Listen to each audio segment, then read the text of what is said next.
En este video vamos a continuar hablando sobre las patologías hepáticas. En este caso vamos a centrarnos en el síndrome hepatorrenal. Se trata de una falla renal funcional en pacientes con cirrosis hepática en ausencia de una enfermedad renal intrínseca. Podemos observar retención de sodio y agua, más vasoconstricción renal, una disminución del flujo sanguíneo renal, del valor del filtrado glomerular y de la diuresis. La patogénesis no bien conocida es que puede haber un menor llenado arterial renal secundario a una vasodilatación espláncnica.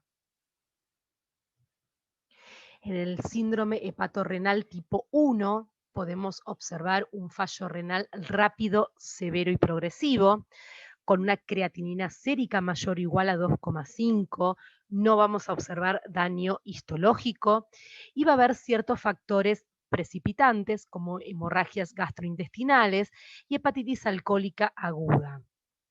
Va a haber un fallo renal agudo asociado a sepsis y fallo multiorgánico agudo. ¿Cuáles son los signos que vamos a observar antes del síndrome hepatorrenal tipo 1? Vamos a ver signos hepáticos como icterixia, coagulopatías o encefalopatía hepática, circulatorios como hipotensión arterial, renina y norepinefrina elevados. La supervivencia es de 2 semanas. En el caso del síndrome hepatorrenal tipo 2, se va a observar un fallo renal moderado y progresivo, con una creatinina sérica que va a ser inferior a 2,5, no va a haber daño histológico, el debut por desarrollo natural de la enfermedad, con una función circulatoria estable, ascitis refractaria con poca respuesta a diuréticos, y desarrollarán a la larga, a largo plazo, si no se trata, un tipo 1. La supervivencia es de 4 a 6 meses. En cuanto a la clasificación en Chill, podemos observar cuando hay una concentración sérica de albúmina normal, se le va a dar una puntuación de 1. Si es la concentración sérica de albúmina es de 3 a 3,5, se le va a dar una puntuación de 2, va a ser moderada. En cuanto a la gravedad, si la albúmina sérica es menor a 3, se le va a dar una puntuación de 3 y va a ser avanzada. En cuanto a la concentración sérica de bilirrubina, la gravedad va a ser mínima con una puntuación de 1 si es menor a 2.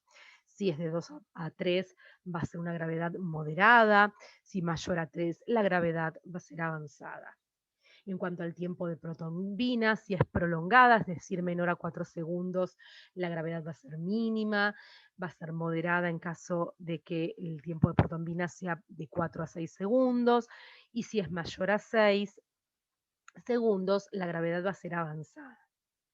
En cuanto a la citis, si está ausente, la gravedad va a ser mínima, si es ligera y controlable, va a ser moderada, y si está mal controlada, va a ser avanzada. Y en cuanto a la encefalopatía, si está ausente, la gravedad va a ser mínima, vamos a observar una gravedad moderada cuando en la encefalopatía se encuentran entre los grados 1 y 2, y ya vamos a hablar de gravedad avanzada cuando la encefalopatía es grave, es decir, los grados 3 y 4. Bueno, en cuanto a la cantidad de puntos que pudimos observar que se aplican en el cuadro anterior según gravedad, sí, el, el puntaje está entre 5 y 6, hablamos de Chill A, y la supervivencia al año es del 100% y a los 2 años es del 85%. Si el puntaje está entre 7 y 9, vamos a hablar de un Child B con una supervivencia al año del 81% y a los 2 años del 57%. Si el puntaje está entre 10 y 15 puntos, vamos a hablar de un Child C con una supervivencia al año de 45 y a los 2 años de un 35%. Acá en este gráfico podemos observar como en la insuficiencia hepática, va a haber trastornos de la función metabólica y excretora del hígado, y se va a ver afectado, por un lado, los aminoácidos en cuanto a la conversión de amoníaco en urea alterada, lo que puede generar una encefalopatía, ¿sí? Debido, recordemos que los aminoácidos son compuestos que tienen nitrógeno dentro de su estructura química. Por otro lado, tenemos las hormonas esteroides, donde por un lado va a haber una disminución del metabolismo de la aldosterona, generando edema y ascitis. Por otro lado, una alteración de los andrógenos y de estrógenos, generando ginecomastía, atrofia testicular en varones, irregularidades menstruales en mujeres. Por otro lado, en cuanto al metabolismo de los fármacos, puede haber interacción farmacológicas y toxicidades. En cuanto a la formación de la bilirrubina, puede generarse hiperbilirrubinemia, generando ictericia. Bien, vamos a ver entonces, habiendo ya analizado toda la parte fisiopatológica de la insuficiencia hepática, cómo la falla hepática tiene una repercusión en el estado nutricional de los pacientes. Las hepatopatías son la primera causa más frecuente de malnutrición calórico-proteica. La malnutrición siempre está presente independientemente de cuál sea la causa de la hepatopatía. En fases avanzadas, una gran mayoría de los pacientes puede presentar anorexia, un 87% de los pacientes, saciedad precoz, que va a ser secundaria a la citis, náuseas en un 55%, vómitos, y todo esto va a limitar la ingesta de nutrientes y por lo tanto van a conducir como resultado final la pérdida de peso y la malnutrición. La prevalencia de malnutrición calórico-proteica en pacientes cirróticos es del 35 al 80%. Como vimos, algunas de las causas pueden ser la ingesta inadecuada, otra es la mala absorción de nutrientes, por ejemplo, atrofia y alteraciones en la mucosa intestinal. Pueden haber también pérdidas intraluminales, un aumento de las necesidades energéticas, por ejemplo, por complicaciones sépticas, alteraciones de fosforilación oxidativa, alteraciones en el metabolismo de hidratos de carbono, proteínas y grasas, y por lo tanto todo esto va a terminar generando una menor síntesis proteica, que también es causa de la malnutrición. En cuanto al metabolismo y las hepatopatías, podemos pensar que el principal disturbio metabólico es la alteración de hormonas que regulan el anabolismo y el catabolismo. En cuanto, por ejemplo, a la insulina en su fase anabólica y en cuanto al glucagón en su fase catabólica. Se genera hiperinsulinemia e hiperglucagonemia con resistencia periférica a la acción de la insulina. Va a haber un desplazamiento del equilibrio metabólico, es decir, va a haber un aumento del catabolismo.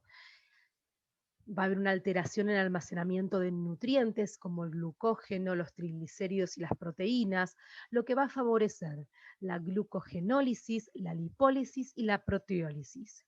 Todo esto va a dar como resultado menores depósitos hepáticos de glucógeno en los hepatocitos y menor tiempo de normoglucemia en ayunas.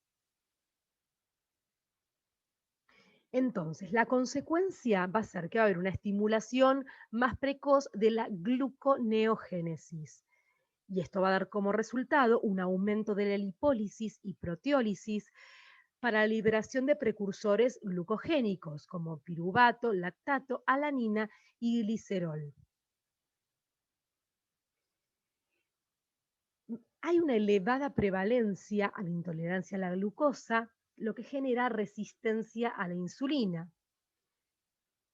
Hay una frecuente asociación entre la diabetes y la insuficiencia pancreática, malabsorción de grasas con esteatorrea.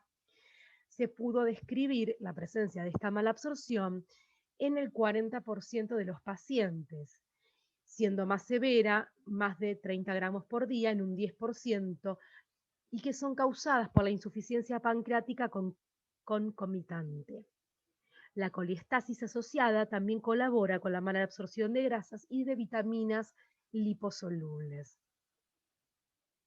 Sin embargo, además de los problemas con la ingesta y en la absorción de nutrientes, el aspecto más importante e interesante de la malnutrición de la cirrosis es la presencia de serias alteraciones metabólicas que comportan lo que llamamos un estado de hipercatabolismo.